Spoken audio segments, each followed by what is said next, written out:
In this session, we're going to discuss accrued vacation pay.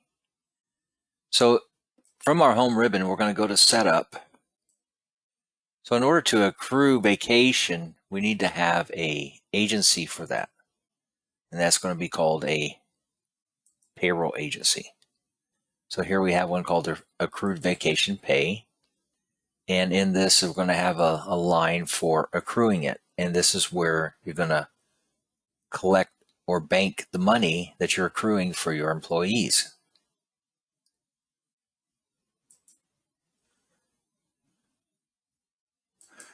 So whenever you go to enter payroll in a system,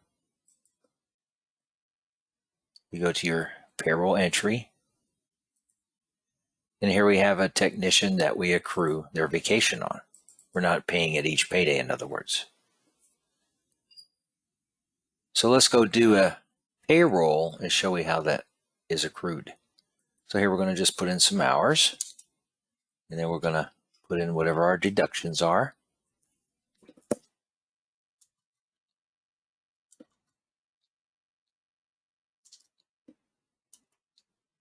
And again, I'm just getting my numbers from wherever I'm getting my calculations at. The accrued vacation pay will be on the employer side. So let's say I'm accruing $100 for this pay period. What is my pay date? And I'm going to hit OK.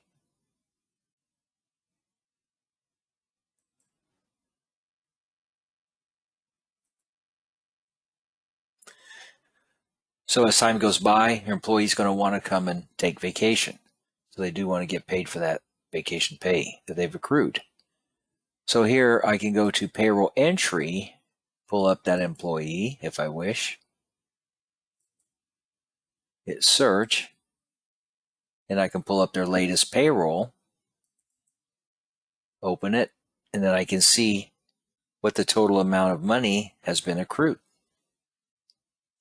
Now again, this is only year-to-date figures. If it's going to carry over from one year to the next, you may not want to do it this way, but if it's all clean from this year only, then you're good to go. If I need to go back further and I want to get details, the best way to do this is go over to Home, into your reports. So if I go to Employee Reports, under All Reports, Payroll, you're going to see one here called Entry Details. So I open that up, and here you can set whatever date range you want. You can go back as far as you want. If you need to go back multiple years, if you need to, you can. Okay. And we'll just do, let's say, this year to date. I'm going to execute. Now I want to sort this by employee. So we're going to lift it up here and group them by employee. And I want to know what Technician 2 has accrued. Now you'll notice when I do this, it shows all the different types of deductions and stuff that happen on their payroll. I only want to see accrued vacation pay. So what I'm going to do is just run a simple filter. I'm going to go to the name column. Remember that was that column. It was under name. That it contains accrued.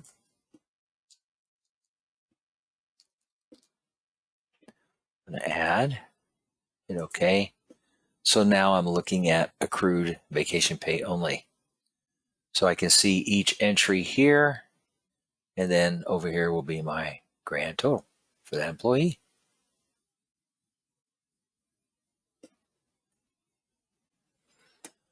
So my employee wants to take some vacation pay. Now, typically you're going to come in here, you're going to go to Payroll Entry and create a payroll entry, Unscheduled. So let's say he wants to take his vacation pay of $300. So I'm going to say we're going to pay him his $300. Now I have to remove that $300 from what I have banked on the employer side. So I'm going to go here, vacation pay. Accrued vacation pay. and I'm going to subtract it. So basically, I'm just pulling it out of the bank where I've saved it, and I'm paying him for it. Now, if you need to add any additional things such as, taxes, CPP, EI, Social Security, Medicare, whatever it is, you can add whatever you need to add here. But anything that I'm going to pay them in vacation pay that I've accrued, I have to remove it from the bank to offset it. And then I go to my pay date and pay.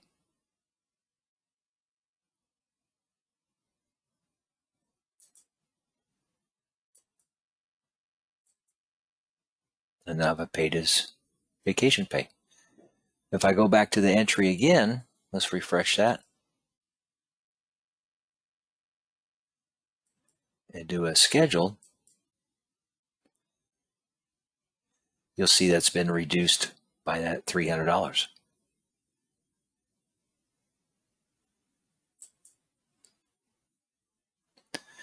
If I go to liability summary and pull up accrued vacation,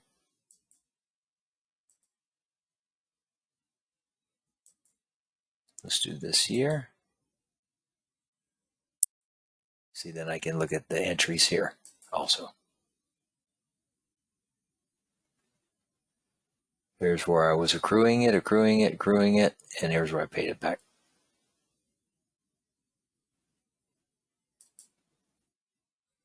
And that is accrued vacation pay.